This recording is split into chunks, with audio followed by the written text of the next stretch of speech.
മോഹൻലാൽ ചിത്രം മൂന്നാം മുറയുടെ പിന്നാമ്പുറ കഥകളുമായി production controller Sidhu. മൂന്നാം മുറയുടെ യഥാർത്ഥ ക്ലൈമാക്സ് ഇന്ന് കാണുന്നതല്ലായിരുന്നു എന്ന് സിദ്ധു പറയുന്നു. സെൻസർ ബോർഡിന്റെ അനുമതി ലഭിക്കാത്തതിനെ തുടർന്നാണ് ക്ലൈമാക്സ് മാറ്റേണ്ടി വന്നതെന്നാണ് അദ്ദേഹം പറയുന്നത്. മോഹൻലാൽ ആന്റണി പെരുമ്പാവനെ കൂടെ കൂട്ടുന്നത് മൂന്നാം മുറയിലൂടെയാണെന്ന് അദ്ദേഹം പറയുന്നു. മൂന്നാം മുറ റിലീസിന് 38 വർഷമായി. ക്ലൈമാക്സ് വരെ ആവേശത്തോടെ മുന്നേറിയ ചിത്രം ക്ലൈമാക്സിൽ കാലിടറിയായി തോന്നി എന്നൊരു സുഹൃത്ത് ഫേസ്ബുക്കിൽ കുറിച്ചിട്ടുണ്ട്. ഞാൻ സെവൻ ആർട്സ് മോഹൻ്റെ അസിസ്റ്റൻ്റായി വർക്ക് ചെയ്യുന്ന കാലമാണ്. ആ സിനിമയുടെ പ്രൊഡക്ഷൻ മാനേജർ വർക്ക് ചെയ്ത ആൾ എന്ന നിലയിൽ ആ ക്ലൈമാക്സിനെ പറ്റിയും ആ സിനിമയുടെ രസകരമായ ചില കാര്യങ്ങളെ വിശദീകരിക്കാമെന്ന് തോന്നുന്നു. പ്രേക്ഷകർ അമിത പ്രതീക്ഷയോടെ കാത്തിരുന്ന സിനിമയായിരുന്നു മൂന്നാം മുറ. ആ കാത്തിരിപ്പിന് കാരണമുണ്ട്.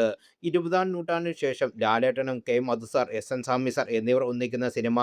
ഒരു CBI ഡയറി കുറിപ്പിന് ശേഷം മധുസാറും സ്വാമി സാറും ഒന്നിക്കുന്ന സിനിമ. താളവട്ടം, മുകുന്ദേട്ട, സുമിത്ര വിളിക്കുന്നു എന്നീ ചിത്രങ്ങൾക്ക് ശേഷം സെവൻ ആർട്സും മോഹൻലാലും ഒന്നിക്കുന്ന സിനിമ.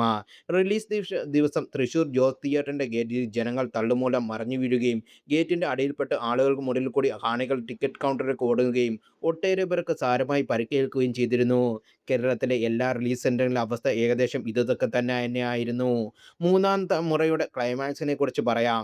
തിയേറ്ററിൽ ആദ്യത്തെ ആഴ്ച അവസാനിപ്പിച്ച രീതിയിൽ ആയിരുന്നില്ല ക്ലൈമാക്സ്. യഥാർത്ഥ ക്ലൈമാക്സ് സെൻസർ ബോർഡ് അനുവദിച്ചു തന്നിരുന്നില്ല. അതായിരുന്നു ക്ലൈമാക്സ് എങ്കിലും നിറഞ്ഞ കൈയോടെ ജനങ്ങൾ തിയേറ്ററിൽ നിന്ന് ഇറങ്ങിപ്പോകുമായിരുന്നു. നിയമങ്ങൾ ശക്തമായി ശരിയായി നടപ്പാക്കാതെ പോകുന്ന എതിരെയുള്ള താക്കീതായിരുന്നു ക്ലൈമാക്സ്. റിലീസിന് 3 ദിവസം മുമ്പായിരുന്നു സെൻസർ ചെയ്ത് കിട്ടിയത്. റിലീസ് ഡേറ്റ് ഫിക്സ് ചെയ്യുകയും തിയേറ്ററുകളെ ബ്ലോക്ക് ചെയ്യുകയും ചെയ്തു. അതുകൊണ്ട് തൽക്കാലം വേറൊന്നും ചെയ്യാൻ പറ്റുന്നില്ല. റൈറ്റിൽ എഡിറ്റ് ചെയ്ത് തൊട്ട് മുമ്പ് കട്ട് ചെയ്ത് നിർത്തേണ്ടി വന്നു. അത് മനസ്സിലാക്കി തന്നെയാണ് ഞങ്ങൾ ആദ്യത്തെ ആഴ്ച തന്നെ ഇപ്പോഴുള്ള റെയിൽ എൻഡ് ഷൂട്ട് ചെയ്ത് ചേർത്തത്. ഒരുപാട് സെൻസർ കട്ടുകൾ ആ പടത്തിൽ വന്നിരുന്നു. സുരേഷ് ഗോപി ചേട്ടനെ നായകടിച്ചു കീറി കൊല്ലുന്ന സീനിൻ്റെ 100-ൽ 1 അംശം പോലും സെൻസർ ചെയ്ത് കിട്ടിയില്ല. റിവൈസിംഗ് കമ്മിറ്റിക്ക് പോയാണ് അവസാനം അത് സെൻസർ ചെയ്തത്.